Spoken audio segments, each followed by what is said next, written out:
Today is the day that we finally do the Q&A that we've been talking about for a while now. Yay! The day is here! We have Christian here with us. Haydee's in tutoring. We have less than 15 minutes to do this, so let's go ahead and get started. In case you are new or don't know, my name is Jasmine. I am Hugo, I am Christian and Haydee's dad. I am their mom, and this is Luna, and we're going to go ahead and jump right into the questions. First question is, how did you come to accept that your child is different? This is a tough question. A lot of these are pretty hard, but I would say I guess it just comes with time, and just like seeing that your child is still your child and you're still going to have fun moments and happy moments and up and downs. You just come to accept your life, you know. It's easier to be positive than to negative all the time. So I always say, like, every day is just my day. Like, I don't wake up thinking like the worst every time. Like, am I ever gonna hear him talk? Is he ever gonna focus? Like, those aren't my thoughts. It's always like I wake up happy. I wake up with a smiling, happy boy. So like, it just becomes our normal, and it's just, to me, it's just like with time it just became okay, you know. What about you? With myself, it was I didn't really see it as acceptance. It was just like going day by day and every day tackling the new struggles that we face. And I can't talk, buddy. Like this. I don't know, it's easy, right? Like when you have a happy boy. The thing about accepting it is always having a positive mind of taking the new challenges. New things will always occur. He always has phases of, he'll be biting himself. And that's hard. He'll be biting himself, maybe in the middle of the night he screams, he can't fall asleep. I mean, it's things that we will have to face, and at that moment we're not thinking of what's going on. No, what was I saying? Like in that moment, you're not even thinking like negative. You're just trying to like take it like that moment at a time. Yeah. So when we run into a whatever the issue is, we don't think of like, oh, why is this happening? It's more of a, let's resolve it. How do we do it? Yeah. And just always being positive about things.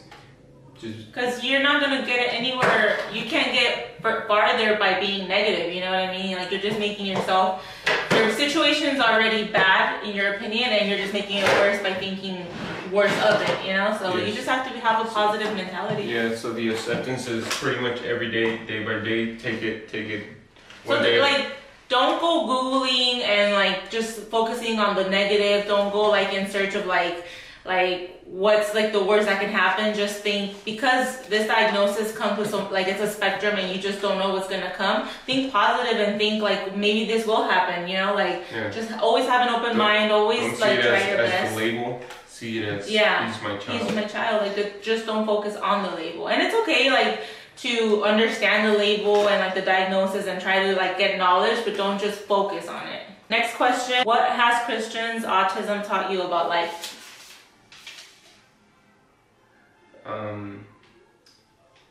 It's taught me stepping out of my comfort to step into his world. What I mean by it is things that I didn't pay attention to before, I pay attention to now.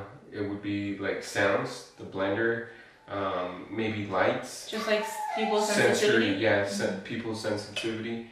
And just the whole autism thing. I never even knew about autism before. Yeah. What has it taught me is patience, just having a better understanding of kids with disabilities, you know? Yeah, I think it just opens your mind up to like that it's okay to have a different life. Like, maybe like it helped me think about like being flexible and like to understand that changes come, you know, and you just have to like go over like your hurdles and just move forward, you know, because you have this life of like, picture it in your head like the other day how you were saying like, if everything was the way that you thought it would be, or without the autism, Christian would be playing kickball right now with us, or baseball, or like, you know, all these other things, and Haydee would be, you know, like playing hide and seek with him. You know, like you picture this life and it's sad when you picture it, but autism has taught me that like, even though life is different, it doesn't mean it's less, you know, like, and it's taught me to not be so judgmental, and it makes me want to be a better person. It makes me want to help other people out there, you know, just like, even like doing this, like it makes me want to help people understand that just because you have an autism diagnosis doesn't mean that the life is over, you know, like your life is going to be miserable, his or her life is going to be hard, like it is going to be hard, but it's not going to be bad, you know, like you could still have a beautiful life. You just have to think positive. So more than anything, it's taught me positivity and acceptance and love, you know. Does vlogging help your relationship? Does it get the two of you talking about issues with Christian easier? Yes, it does. I think so. We often get questions that we don't even think of until you guys ask us, and we start analyzing, does he do this? Does he do that? Oh, for example, the school, how they wanted you to, well, the questions were, does he have occupational therapy? Yeah. And you didn't know about it, that they would offer it in school? Yeah. So like, yeah, just like it opens up our mind to, like he said, questions that we wouldn't think ourselves, or even like to understand like our own way of thinking. Like sometimes I focus a lot on like bringing awareness or like the autism, and Hugo always like has in mind that it's not all about autism, and you know, like we have to focus on like other things about Christian, and it just lets me into his brain and lets him into my brain, and we can see each other's point of views, and at night we can talk about, you know, I tell him like, oh, today I talked to them about this or that, and he'll watch the video and he'll like put in some feedback. So I think it does make us talk more, you know, about certain things. Yeah. We always talk about things, but like to go like deep, like even these questions, you know, we're like, oh man, like what is your answer? What's my answer? You know, and our answers sometimes are different, and that's cool. And that was the purpose of the whole channel itself, to be a network of everyone's thoughts, opinions on the subject of autism. And everybody has, we have very similar stories and very similar struggles, but we all handle them even like slightly different, you know, like, and that's okay, you know, like everybody, my answer won't fit everybody's life, you know, and your answer won't fit my life, but it's cool how we can all share our stories, and maybe by you seeing this, it might help you out, you know, like, it's really cool, like a big network. And with that being said, I just want to say thank you for everyone's, for opening a door or a glimpse to your guys' life, and sharing some of your experiences and how you guys go on a daily basis with your child. And it feels kind of like a little community, because there's a handful of people that will comment, and I always tell Hugo like, oh look, it's like Beetle Brock, or like I think it's Dylan, or like there's a bunch of like profiles that I already know by name, and like I'm like, they always comment, and it always makes me feel really nice, because it's like a little bond that we all have, you know, and I love hearing everybody's stories, you know. It's really nice. Thank you guys for your support. Really appreciate it. Let's see. Do you ever worry about the attention that Haydee receives, and what do you do to help it?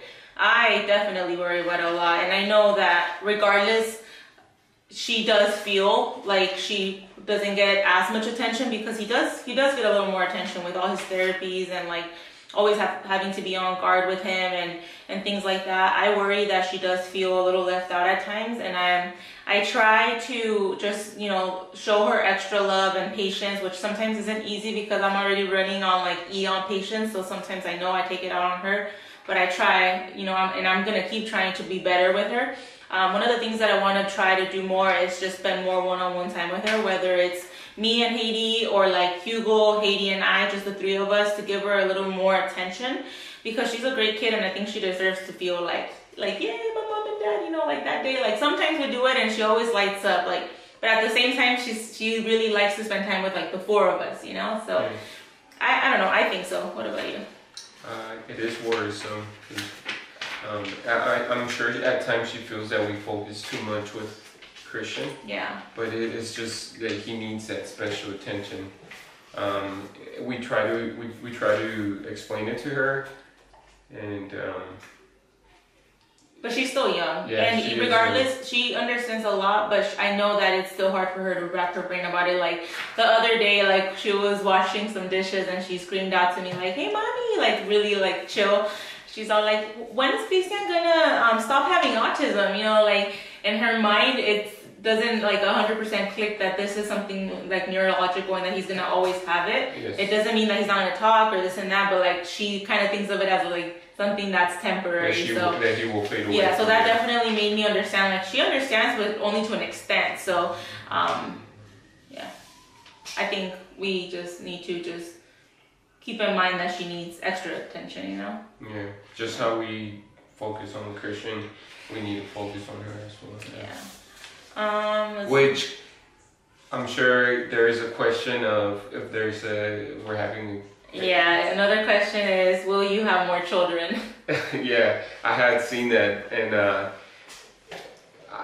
that's a tough question as well. As of right now, I want to say no, for the same reason that I do not want to take away from already. If we're already like splitting our attention between two kids and we're struggling, what's the third one gonna do? You know? It's like, I mean, I think it's nice, the idea, because you know I love my family. And the idea, we've always kind of thought like we're gonna have 3, you know, but like with everything that's changed, you know, our life plans kind of are a little bit like undecisive right now, because like he said, like it's not just about like let's have another baby, it's let's give each one the attention that they need, you know. So that's something that right now is like definitely no more kids right now. It could change in the future, but it's something that takes a lot of thought. What are some things you would like to do with your son as he gets older? I'd like to have that chance to play a game of kickball, maybe even catch, you know, that would be... He's playing. That would be something like an ultimate goal for just a bonding... To be able to play it like... Yeah, that bonding time with my son. Bond with him in a way that I pictured myself bonding with him before he was even born. Yeah. Yeah, that makes... like you were saying earlier, when I was playing kickball with Haydee, and Christian was sitting with you. Yeah. And when we took that water break, and I said Christian would be out here playing right now. And it just, sometimes it randomly hits you. I don't know why that just made you feel made me think of that. Yeah. Which I don't know. Yeah, I know. Something like I said, for the most part, we accept everything that we have and we're happy with it. But like randomly, like even riding a bike or random moments, for some reason, will trigger like a feeling of like this would be different, you know? Yeah. What I would like to do with him is I would like to see him doing a sport, like going to a club or like doing let's say like kickboxing or like karate or soccer, football. Like I would like to see him kind of just participate in something like that as he's older, like 7, 8. You know, that'd be cool. That'd be really cool. Most importantly, just see him having fun, enjoying something, enjoying doing something. Like I want to see him find something that he really enjoys, because the thing that sometimes gets to me is when people ask me like, what does your son like to do, or what's his favorite toy? Every single time I'm like, oh no, like, and it sucks because you're his parents, you know, like, and I really don't know. I'll be like, well, he likes to run, you know, he likes to jump, he likes like stimmy toys, but like I really don't know what his passion is, and I'd like for him to find something that he really likes. And that's what we're looking forward to, just helping him find what he likes. Yeah. What makes him have a good time. Has autism changed your aspirations for your son? I mean, my aspirations for my children, like my goals, what I would want for them would be to just be happy, you know, whatever it is. I've never been like, you have to be a doctor, you have to do this. Like, I just want them, like, similar to the last question, I just want them to find their path and find something that makes them enjoy life and be happy. So, not really, you know, as long as they're happy. Yeah, I agree on that.